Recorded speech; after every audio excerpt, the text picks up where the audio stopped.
Hello everyone, আমরা যাচ্ছি হালিম খেতে। আজকে আমরা কোথায় যাচ্ছি? আমরা যাচ্ছি দামাইকান্দি বাজারে হালিম খেতে। সেই ভাইজান বিখ্যাত হালিম দামাইকান্দি বাজারের হালিম। আমরা কোথায় যাচ্ছি? আমরা যাচ্ছি এলাকা চলে যাও। ওটা মনে হয় আমরা দামাইকান্দি যাচ্ছি হালিম খাইতে। এই যে আরিফ ভাই আমাদের নিয়ে যাচ্ছে কি? আসলে ছোট ভাই ব্রাদার যখন আমাকে বললো যে ভাই আজকে হালিম খাবো তো টিটটা আপনি দেন, আমি বললাম আলহামদুলিল্লাহ, তার মানে আজকে আপনি বিলটা দিচ্ছেন? ইনশাল্লাহ। কথা কি ক্লিয়ার না ভেজাল আছে? ঠিক আছে, পরবর্তী ক্লিপে দেখতে পারবেন আমাদের খাওয়া, তারপরে বিল দেখে সেটা দেখতে পারবেন। তো গাইস, আমরা কিন্তু অর্ডার দেওয়ার পর এসে বসে আছি। ঠিক আছে, এই যে আরিফ ভাই, তো আমাদের হালিম আসতেছে। ঠিক আছে, আমরা ওয়েট করতেছি। তো গাইস, এই যে আমাদের হালিম চলে আসছে। এখানকার হালিম কিন্তু অনেক উন্নত মান। ঠিক আছে, টেস্ট কিরকম? হালিম টেস্ট কিরকম? এখন এই বিলটা দিবে কে? আসলে ভাই আমি ভিডিও ভিউ বাড়ানোর লেগে মিথ্যা কথা করছিলাম ভাই। क्या ये क्या बक रहे हो मादरचोद?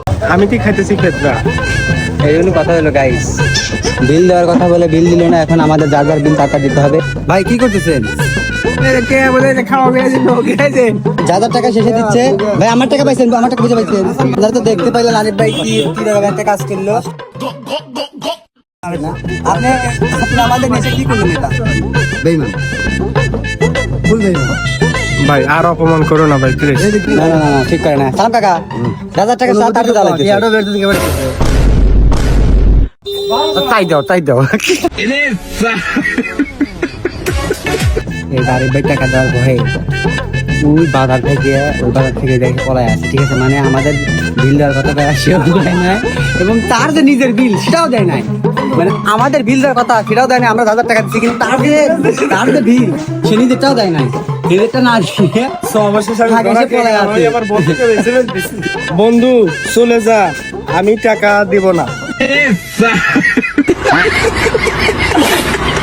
আগে পলায় এসে বাইকে এসএমএস করতে, বন্ধু পলায় যা, আমি টাকা দিব না। মানে সে পলায় আসছে।